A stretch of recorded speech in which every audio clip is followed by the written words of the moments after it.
A country road in Belgium, winding peacefully through the hills of the Ardennes forest.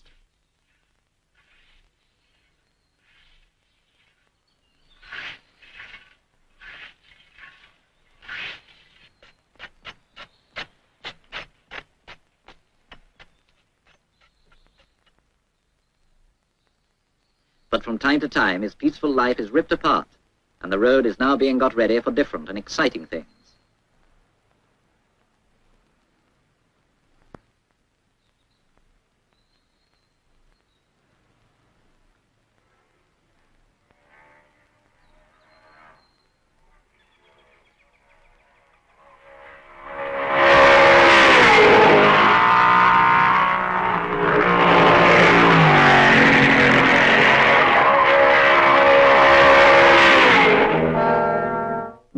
Yes, we are on the Francorchamps National Circuit, near the town of Spa.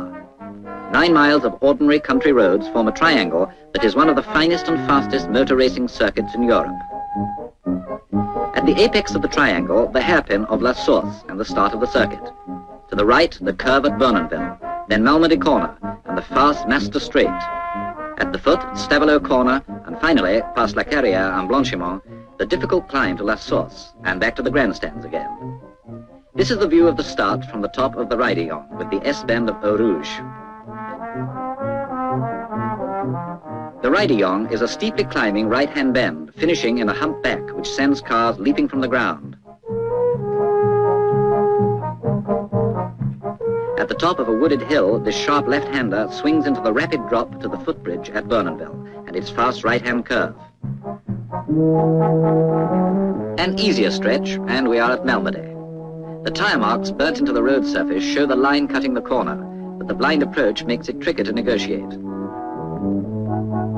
On the downhill Master Straight, speeds of over 180 miles an hour are reached, before braking for Hollowell and Stavelot corners, which are taken together as one continuous sweep. The banking at Stavelot makes it a high-speed corner.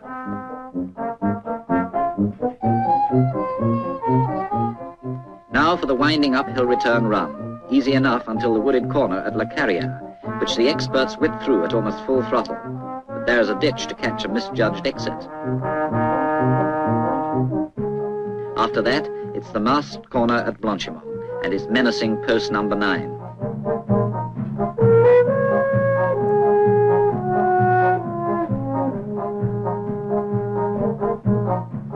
Then it's only a few hundred yards to the hairpin of La Source, where it's bottom gear and about 30 miles an hour for even the most experienced.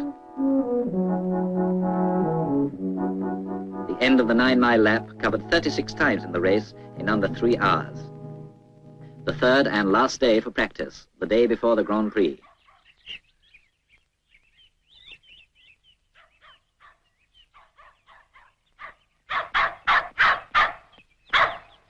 Fierce competition is expected, for yesterday Castellotti in a Lancia broke all records by lapping at nearly 123 miles an hour, faster than the favourite Fangio in a Mercedes. Then the weather breaks, rain beats down. But the practice must go on, though now there's little chance of new records for Fangio, Moss or Farina, the chief opponents of Castellotti. Wet work for the mechanics of the 3 Ferraris. And there's the single Lancia, officially entered by Castellotti himself. Only one Van Wall, too, carrying all the British hopes. The 3 Mercedes entered for the race are odds-on favourites. 4 Maseratis are entered by the works, as well as the famous blue car of Louis Rosier. The road is clear and Eugenio Castellotti starts the wheels rolling.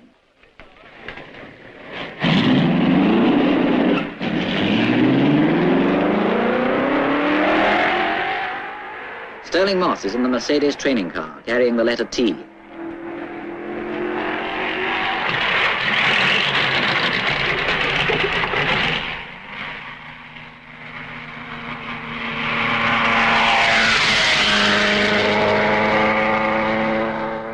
Nino Farina is away in his Ferrari.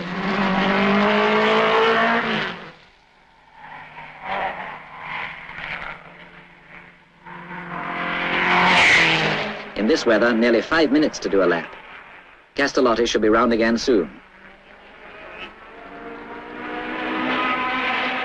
And And here he is, spinning up a fountain of water behind him. It's his first appearance at Francorchamps, and his performance is better than anyone dreamt. Here's Moss again, and a signal from team manager Neubauer to stop next time round. Tomorrow, this 9-mile lap will be covered 36 times, a distance of about 320 miles.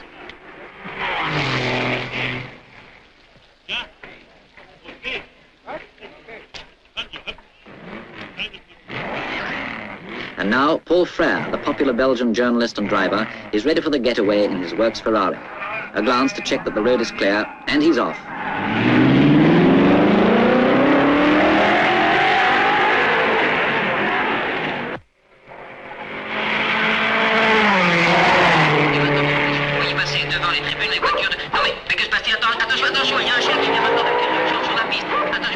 Pandemonium, a moment's flap while a wandering dog is chased off. Order restored, and the commanding figure of Neubauer signals Sterling Moss in to switch to the car he will drive in the race.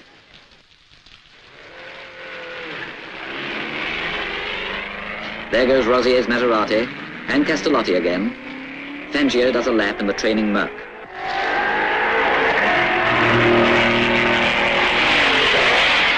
"5 o'clock, and the last practice is over.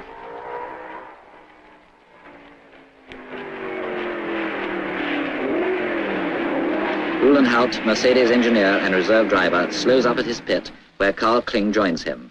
No smiles from Monsieur Backen and Monsieur de Harley, president and secretary of the organizing committee. If it rains at all in these parts, say the locals, it rains for a solid week.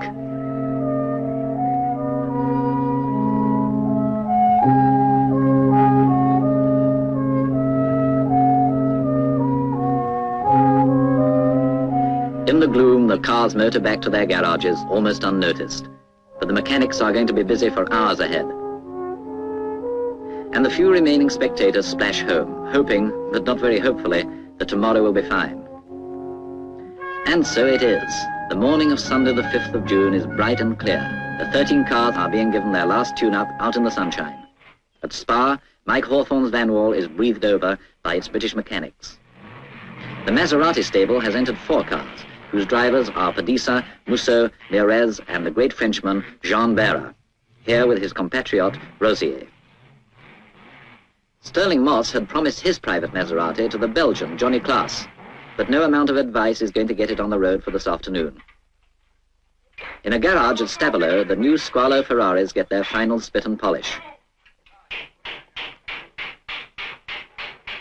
The team drivers are Trontignan, Frère, and the veteran Nino Farina, the doctor. The obliquely set engine and outboard tanks are the distinguishing features of Castellotti's Lancia. In the Mercedes camp, the air is charged with confidence.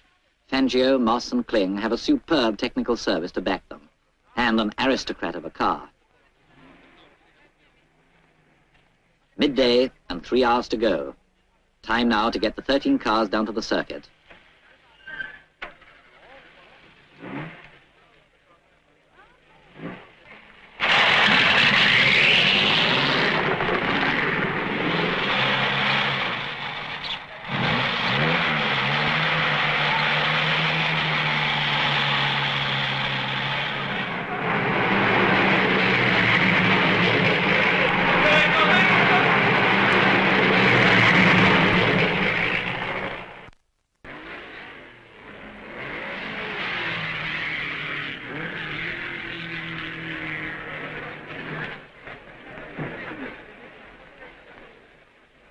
The Lancia and the Maseratis are lined up in front of their pits.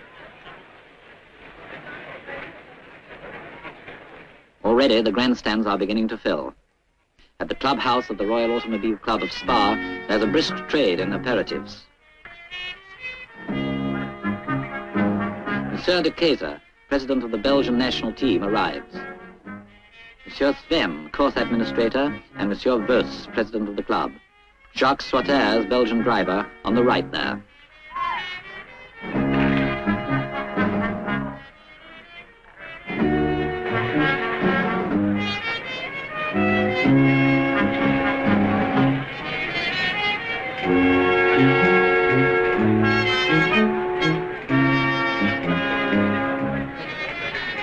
La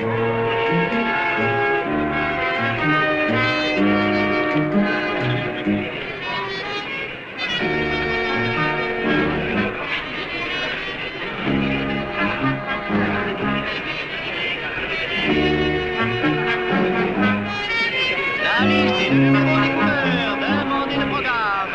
Hop, le programme officiel. Programme officiel. Mercedes engineer Uhlenhout looks confident, but then so does Paul Frère with Gilbert Thirion, also a Belgian racing driver. Trintignant, Ferrari driver, and Ugoline, team manager, radiate optimism too. Under that check cap is Jean Barra. Mike Hawthorne chats with Louis Rosier and disturbs Nino Farina's cat nap.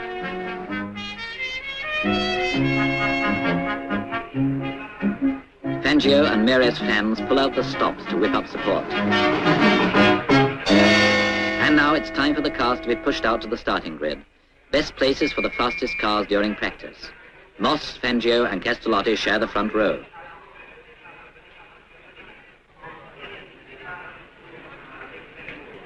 Now Sterling Moss puts on his spare goggles, watched by Madame Fangio.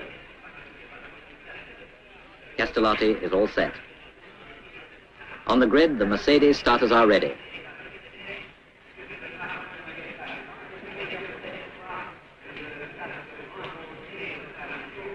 The moment is near. The drivers walk out to the grid. By tradition, the briefing is on the track itself. Rennie Backham, president of the sporting committee of the RAC of Belgium, addresses the drivers.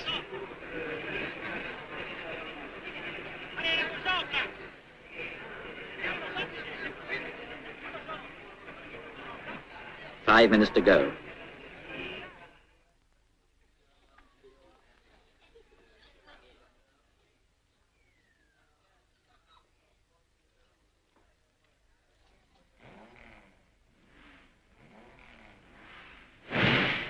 The drivers climb into their seats. Moss's car is 14, Fangio's 10, and Castellotti's 30. In the second row, Barra and Farina.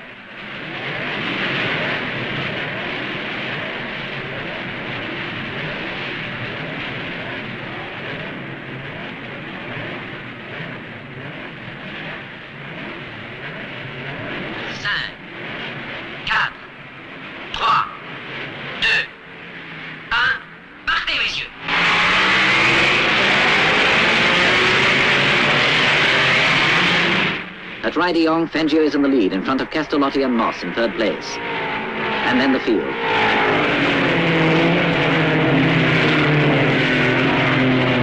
Musso in his Maserati got off to a bad start and is 13th.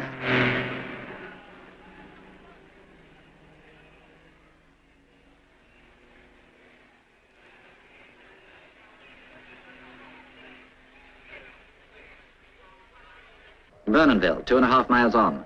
Fangio has the lead still, but Moss has taken second position from Castellotti in front of Kling, Barra and Farina. Then Hawthorne, Trintignant, Mares, Pediza, Rosier and Musso. Master, always Fangio in front of Moss and Castellotti. But Farina has passed Barra.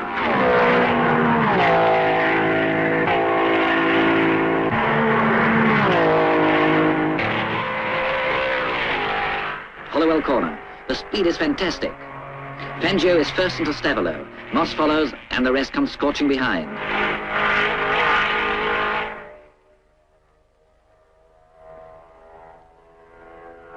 At the beginning of the return ascent, Fangio is on his own in front, but Sterling Moss isn't far behind.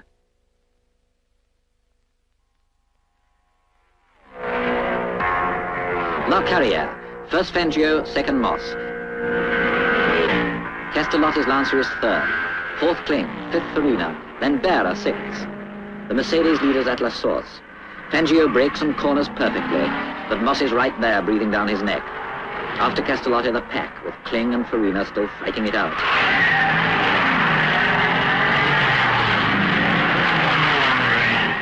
First lap by Fangio in 4 minutes 36 seconds, 115 miles an hour.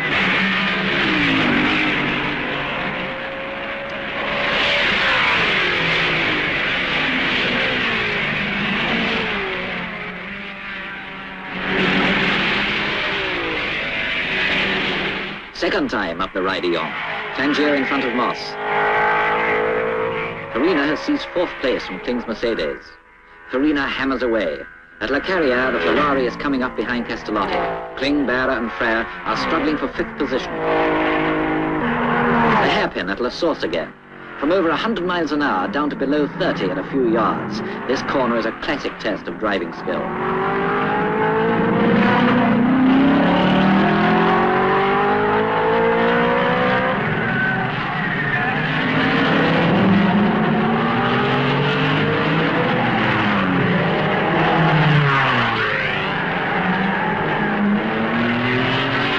Stavelot for the third time.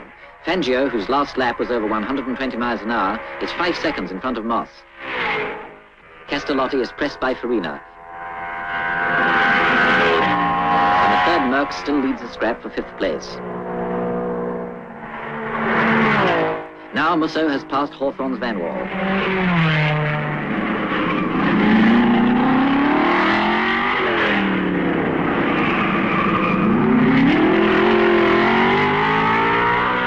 End of lap 3. Still the two Mercedes with the upper hand. Then come Castellotti, Farina, Kling, Berra and Frère. A car slows down and stops at the Ferrari pit. It is Maurice Trintignant, and something's wrong.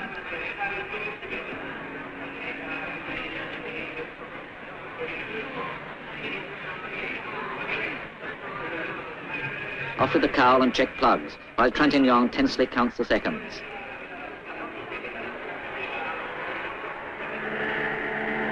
The Belgian, Paul Frère, is driving magnificently. But Berra is still in front of him. Look out! And Berra's out of the race. Meanwhile, Farina slips in front of Castellotti at the hairpin. But by the Ridillon, the Lancia is back in third position.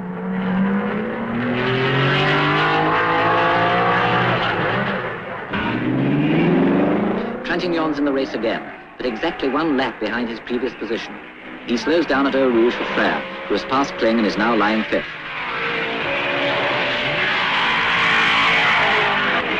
Signal to Castellotti that Berra is out of the race. But is he? Miraculously uninjured from his accident, he comes back to the pits on foot. He's a bit shaken, but remarkably unruffled by the crash.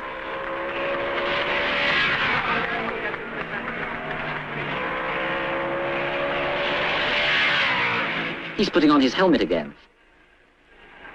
It looks as if he's going to take over one of the other Maseratis.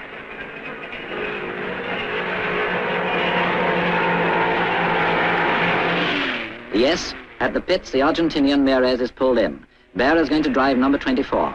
And there he goes. For Merez, the race is over.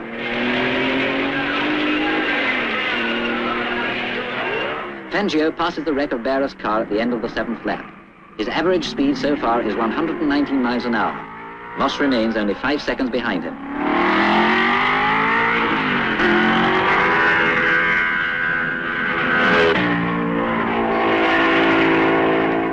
With Berra's original car out of the running, the duel between Frère and Kling is joined by late starter Musso. At La Source, Frère Ferrari, Kling Mercedes, Musso Maserati.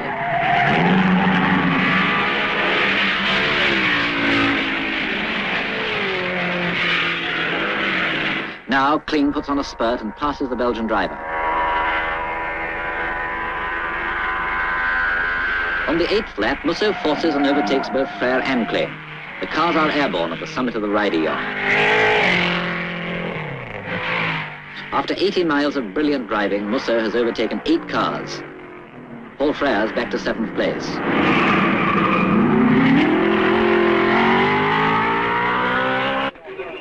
End of lap 9. Hawthorne's Van Wall has been losing oil and has stopped at the pits. It's a broken oil pipe and nothing can be done about it. The British team have to take the melancholy decision to abandon the race. Rosier is in 10th position, and Fangio, just about to lap him, has put up the fastest lap time ever of 4 minutes, 22 seconds, nearly 121 miles an hour.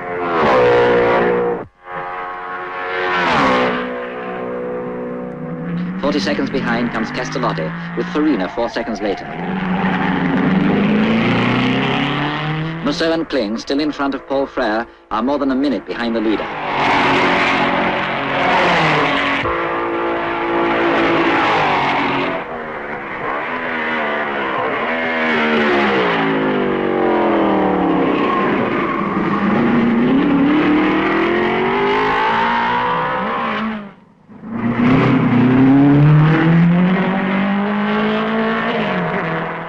By a piece of fine driving, Kling passes Musso at Malmedy. But on the 13th lap, the Maserati is once again the leader of this private race.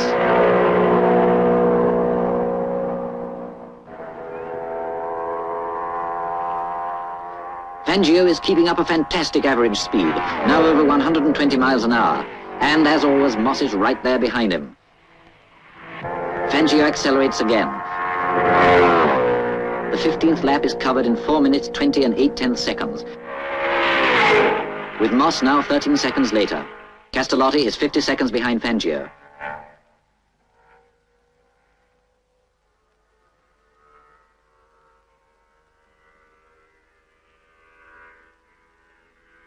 But it's not Castellotti, it's Farina passing.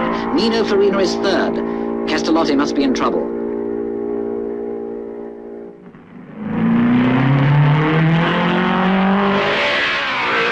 News comes to the pits that Castellotti has retired at Malmedy with gearbox trouble.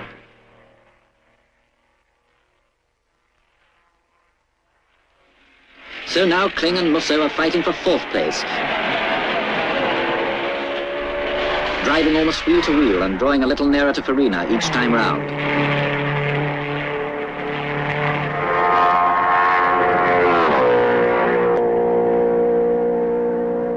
The halfway mark, and a new lap record for Fangio. 4 minutes 20 and 6/10 seconds, 121.9 miles an hour. Moss gets a pit signal to maintain his speed. And here's Musso once more in front of Kling. Farina's lead on this pair is down to 3 seconds.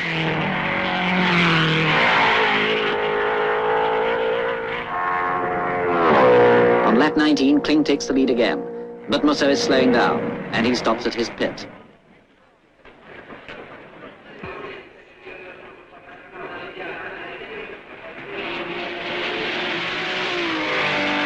Paul Frere goes through into 5th place. Musso is still at the pits. It seems to be plug trouble. The seconds tick by, but at last he's away.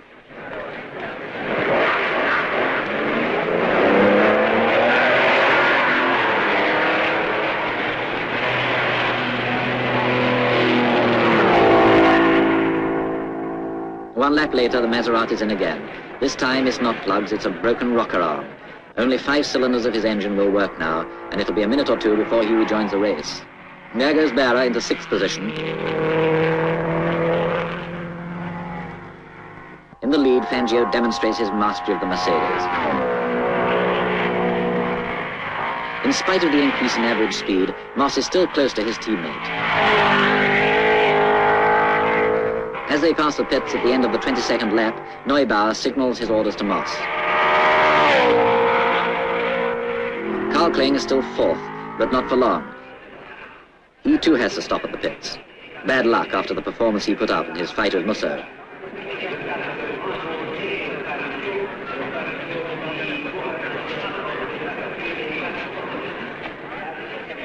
The technicians confer without much hope. An oil union has broken, and there's no chance of going on.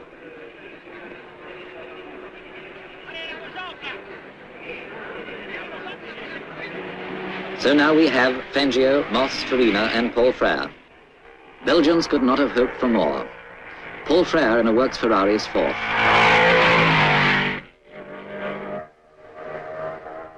For some, it's now time to relax and enjoy the scenery.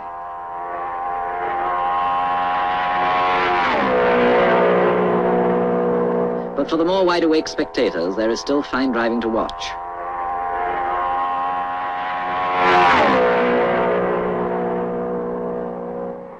Speeds are reduced a little now, for the road is getting slippery with rubber and oil left by the cars. But there goes Fangio again, still driving a hard race.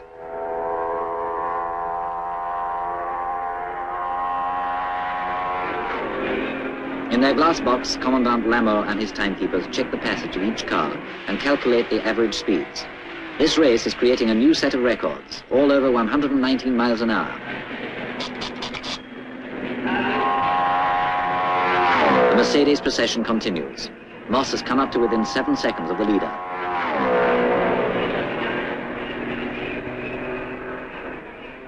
Yellow and blue flags shown at the Ferrari pit indicate to Farina and Frere, third and fourth, that it is enough to maintain their speed without pressing.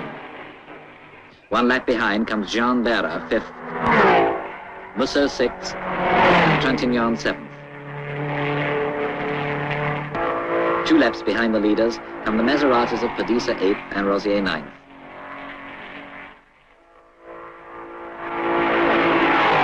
These 2 cars have not been parted throughout the race.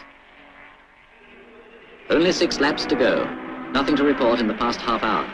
But you wouldn't think so watching the Argentinian commentator broadcasting to Fangio's supporters in South America. He started talking nearly 3 hours ago, and the marathon has another half hour to run.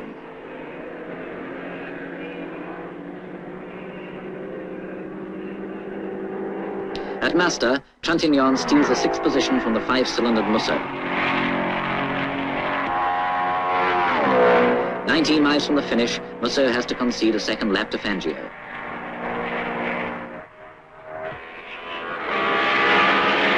The last lap. Trintignant guns his Ferrari and avoids being overtaken by the leader for the 2nd time.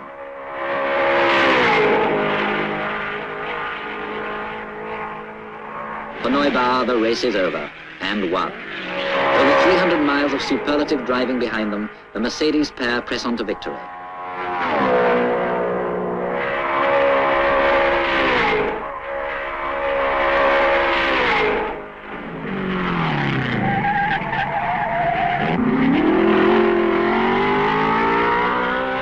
And Monsieur Becken's checkered flag puts the seal on Fangio's win.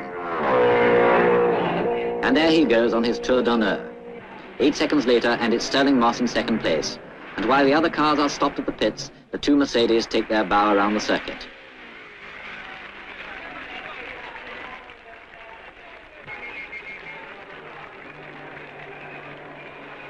The dogged effort of Nino Farina has brought Ferraris a splendid 3rd.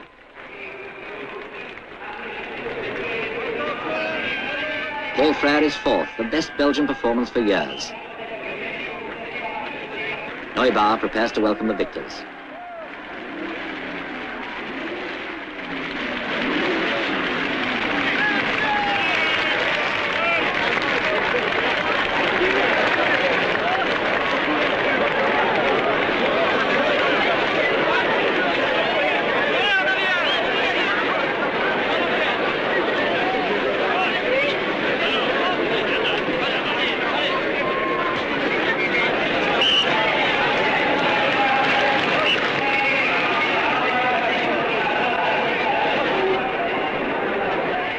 On the rostrum, Prince Amaury de Marod, president of the Royal Automobile Club of Belgium, offers the traditional bouquet to the champion.